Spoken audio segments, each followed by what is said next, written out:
begin this session by chanting the Gayatri Mantra. Slowly bring your hands in front of your chest in Namaskara Sthiti. Let's sing it together. Slowly take a deep inhalation. Om Bhur Bhuva Swaha Tat Savitur Varenyam Bhargo Devasya Dhimahi Dhiyo Yo Nah Prachodayat.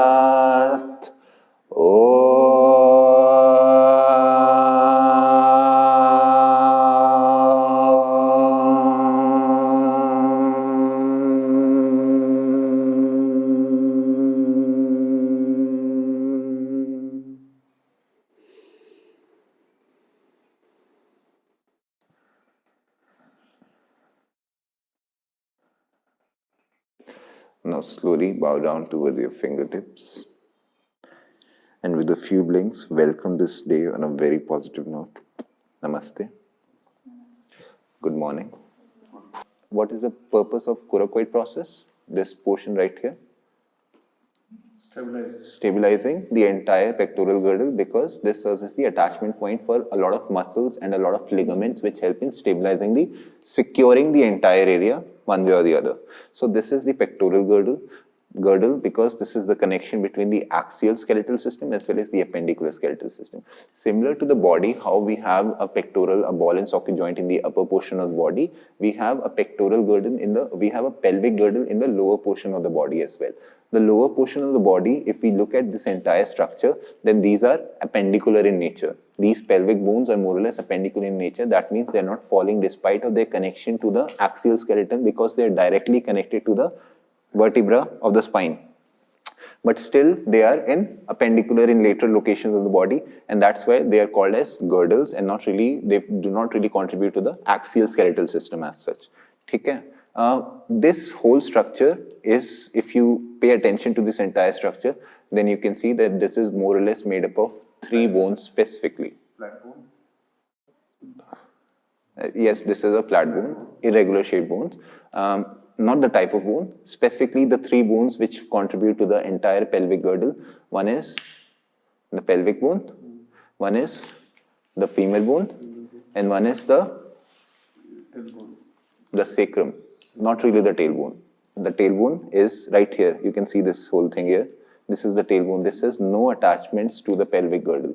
The only attachment that it has is in case of the sacrum bone, which is right here. So which tells you that there are basically 4 joints specifically in case of the pelvic girdle. One is sacroiliac. Sacroiliac. Iliac, what is iliac? We didn't discuss iliac. We called it the pelvic bone. Why are we calling it the iliac bone? The entire pelvic bone, this whole irregular bone that you see out here, is not really the same shape and structure as it is right now in adulthood. When you're born, these are more or less 3 different bones which eventually fuse together during the time of puberty into a permanent shape, which is this structure in itself. These 3 different bones are, one of them is ilium, the other one is ischium, and the last one is pubis. Let me write it down for you.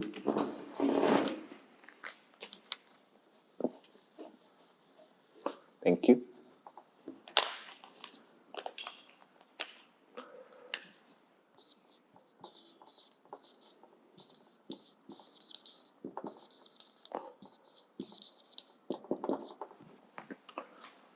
The uppermost portion of... Sacrum part of these 3 bones are the sacrum part? No. Sacrum is a part of the spine. Okay. Sacrum is a different entity altogether. Specifically just this bone, the pelvic bone, which is one on the left side, one on the right side. They, at the time of puberty, once you're evolving, eventually just how the entire skull fuses together to create this helmet. Similarly, the ilium, ischium and pubis, they permanently fuse together to create this fixed structure which is not movable, which does not have any cartilaginous joints as such, at least in this portion of the body. There are other connections between, or there could be other cartilaginous joints as such. Specifically, these are 1 bone now, which were 3 bones earlier: ilium, ischium and pubis. And why is this whole structure important? Because each one of these bones helps in creating the socket cavity of the entire pelvic bone. So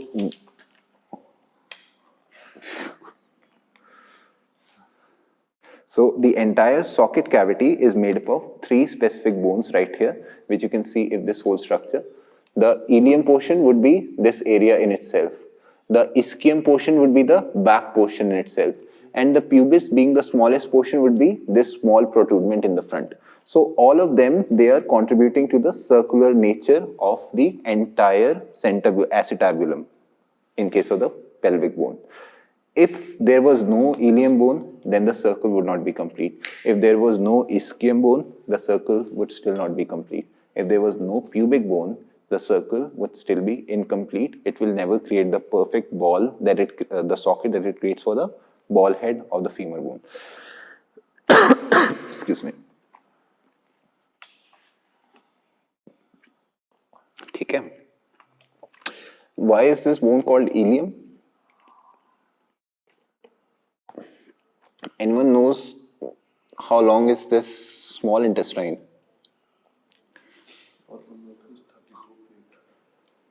You know, small intestine is very long inside the body itself. Excuse me. Funny hai kisi bas.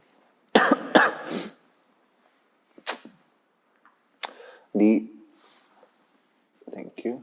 The small intestines can be broken down into three different portions. When the digestion is happening inside the body, after the food has been digested, whatever the stomach was meant to do inside the body, it has done its work, then it's going to move the contents of the food towards the small intestines. These small intestines, they help in absorption of food, one thing, and at the same time, they are still helping in breaking down this food physically and chemically. And that happens in the first portion of the small intestines. So these small intestines, because of the location and however the length of the entire small intestine is, it can be broken down into three portions. One of them is duodenum, the other one is jejunum, and the last one is ilium. Because of the location of the ilium falling in the same area as this bone, that's how it gets its name, ilium, because of the name of the intestines. The other thing that you can see right here, the structure that you see right here, there is one edge which is moving outside towards the front. This area is called as the pubic area of the body. When you look over here, then you'll see that there is a specific shape which is being created with the attachment of the pubic bones. This triangular structure right here, right? This is more or less a permanent triangular structure in itself. And this is the only difference between a masculine skeletal system and a feminine skeletal system. I'll give you a scenario. Somebody lives in a village. There is a village far away, very rural area, right? A lot of crimes happen in that village, one way or the other. There is a missing report that a girl is missing. A girl has been kidnapped and she's been missing since 3 days now. At the same time, when the police, they started investigating the entire scenario, they came across a body which was burnt, so it doesn't really have a face. It doesn't really have a body as such. It doesn't have any identities on it. How will they figure out whether this body belongs to that girl or not? How will the police figure out? Because of the shape of this structure right here, the pelvic structure. In case of females, this structure is much, much wider. The angle of these triangle that is created is much wider specifically in case of females, and that is the only difference between the shape of the skeletal structure of the females and the males. In case of males, the triangle is always going to be an equilateral triangle, and that always remains the same. In case of females, it is going to be much wider, more or less an obtuse triangle, because it will have wider openings one way or the other. The angles are going to be much wider. Evolutionary point of view, human beings, especially females, are meant to have this structure different than males because women are meant to deliver babies, and that happens, the entire structure of the pelvic bone, specifically in this area, helps in deliverance of the baby as it moves outside. Because men are not meant to go through that phase, so this structure is comparatively more compressed, more fixed, and forensics people, whoever is investigating that entire scenario, despite of not really having an identity on that body, on that skeletal structure, at least they will be able to figure out that this person, this body, this skeletal system belongs to a female. Now, the rest of the investigation, whether that girl is the same girl, is a different thing altogether. But by just observing the pelvic area of a skeletal system, they can figure out whether, or they can decide the gender of the human body. This joint right here, as you can see, there is a small rubbery cartilaginous joint right here. This thing is actually the way it is. This is, you remember we discussed, this is also a cartilaginous joint, and this cartilaginous joint is not voluntary in nature. The only potential that it has is to expand in either direction because of external stimulation. In what cases can it expand? When you're delivering a baby during labor, right? Because the baby is coming from within you, this thing is meant to expand and it grows wider as well in case of babies. Otherwise, if it doesn't expand, what happens? Then you have to go for cesarean, right? You have to cut open the abdominal area and bring the baby out. That's a different thing. Basically, this is the cartilaginous joint, and this is one of the joints that happens inside the entire pelvic girdle, one way or the other. This joint is called as the pubic symphysis. You can write it down if you want. This is one of the various joints in the pelvic joint. It's called as pubic symphysis.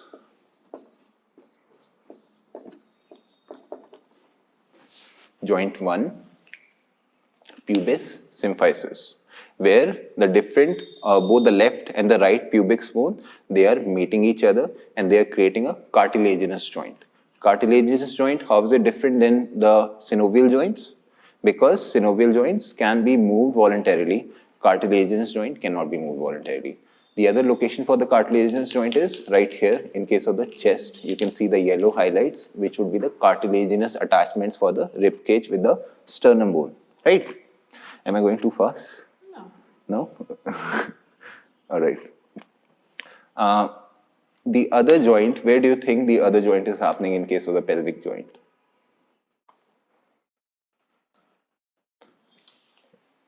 एक तो यहाँ हो रहा है ना, one is happening in case of the sacrum bone of the spine as well as the pelvic bone. This thing is called as the sacroiliac joint. Sacro coming from the word sacrum, which is the name of the bone. Iliac coming from the ilium bone once again.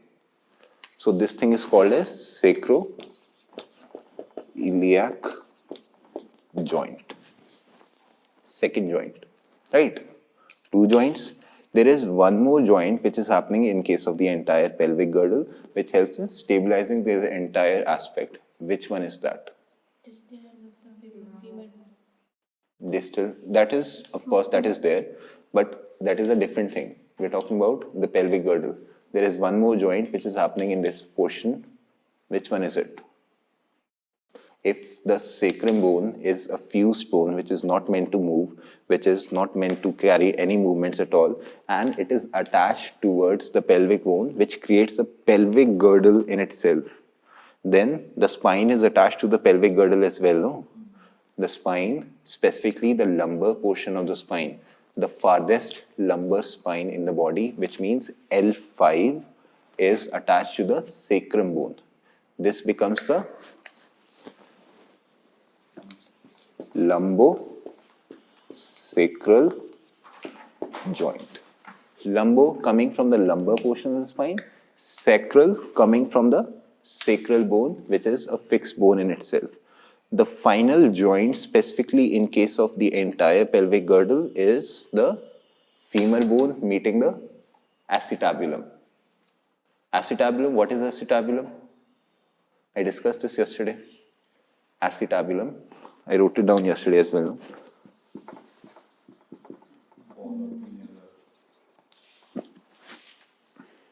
What is this? The socket end of the pelvic girdle. The glenoid process. Similar to that, we have the acetabulum, the socket end of the pelvic girdle. Similar to that, we have one structure in case of the elbow that is called a cetabulum. That's a different thing. It's present in case of the elbow. In case of the hip girdle, in case of the pelvic girdle, this socket end is called as the acetabulum. And this is the place where the femoral head or the ball end of the femur bone gets inside and fixes itself permanently according to a synovial joint, however it's meant to. This joint, which is happening between the femoral head and the acetabulum, is called as the acetabular joint, coming from the acetabular structure, which makes the ball and socket joint of the entire structure. Do you want me to write it down as well? I'll just fix it, acetabular joint. 4 joints. One of them, sacroiliac, made up of the ilium bone as well as the sacrum bone. Where is this? In case of the medial range of the pelvic girdle. This is where the sacroiliac joint is. The pubic symphysis, it's the joint where the different pubic bones in the left and right directions, they're meeting each other, forming the cartilaginous joint, specifically right here. The lumbosacral joint, made up of the farthest end of the spine, meaning L5, the lowest one of the entire thing. You can see it right here, meeting the sacrum bone, which is eventually becomes a part of the pelvic girdle itself. The connection between this bone and the sacrum bone is called as the lumbosacral joint. And the last joint, called as the acetabular joint, which is present right here with the femur as well as the acetabulum or the socket end of the pelvic girdle. These are the 4 joints that create the entire pelvic girdle one way or the other. Now, There is 6 joints, but 4 kinds. There's just 4 joints. But left and right. So that way we have 6 joints here, one way or the other. One is here, that makes it safe. But 4 specific joints and they are mirrored to each other. Very right. Okay. Now let's talk about this particular bone specifically. The femur bone is also the strongest, the largest, the biggest bone inside the body. The second biggest bone inside the body would be? The? This bone? This bone? The horizontal, that is the only. Acha, one more thing. If each and every bone is connected to each other, as you can see right here, there is one bone inside the body which doesn't have a joint. What is that bone? Where is that bone? Brain. Brain has a bone in it. Very nice. No, brain, the skeletal bone. This is the flat bone, right? It doesn't have any joints. A joint. It does have. A joint happens between 2 bones. There are no joints, there are no other bones around that bone. And that's why it's an individual, unique bone in itself. Which one is that bone? Jawline. Not the jawline. In the jaw itself, right here behind the jaw. The jawline is this manubrium. That's a different bone. There is a single bone which is present under right here. If you just look here, it's going to be something. It's a U-shaped bone that's called as hyoid bone. Fun fact. This hyoid bone doesn't have any attachments to any other bones. This does have attachment to the muscles that are the tongue muscles as well as the throat muscles. So all of this vibration that you feel in the throat is happening here.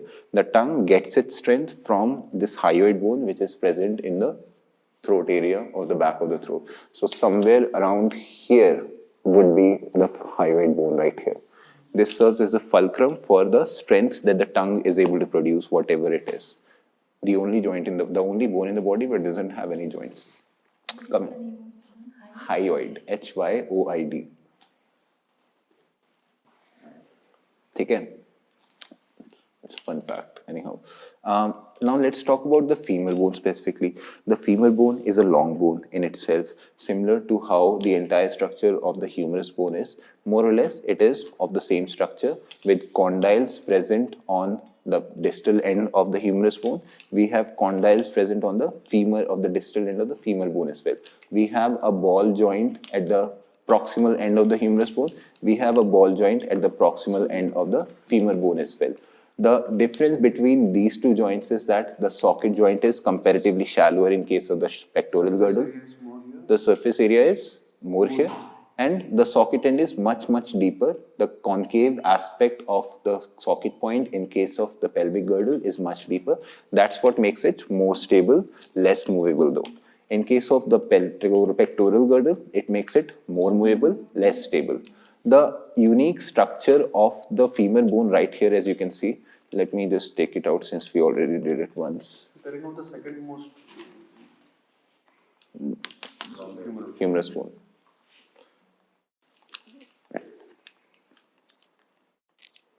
Okay. If you pay attention to this structure in itself, then including the femoral head, ठीक हो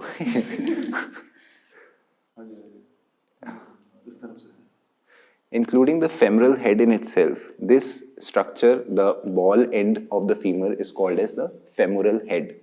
This forms the ball socket of the ball and socket joint in case of the hip area. This area is called as the greater trochanter. Let me write it down for you.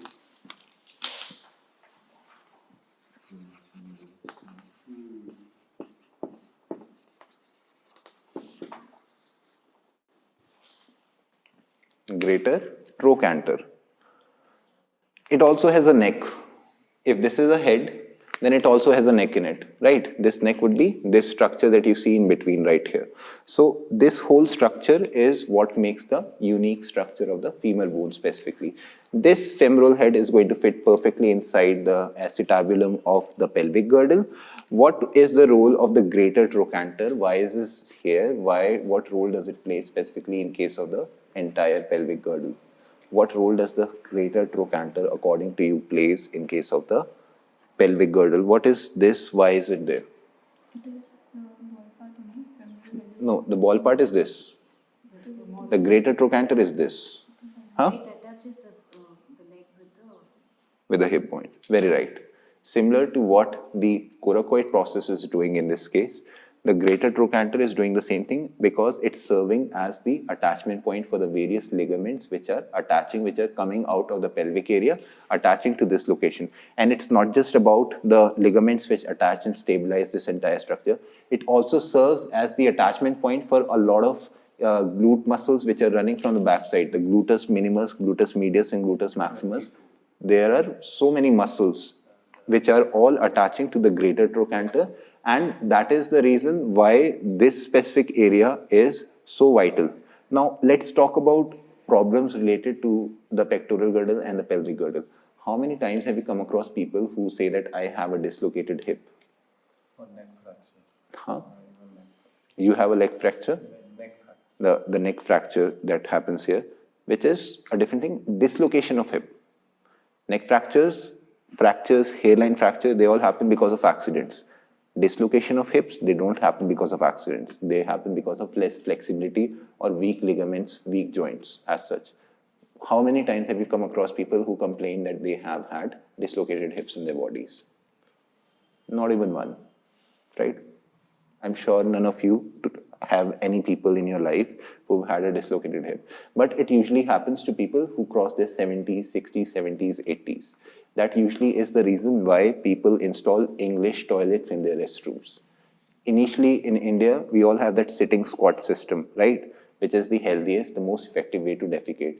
But after a certain age, we realize that this is not really the best way for old people to sit down and defecate. And that's why we introduce the English toilets at home. How is that helping the entire pelvic girdle, the entire pelvic joint in this structure?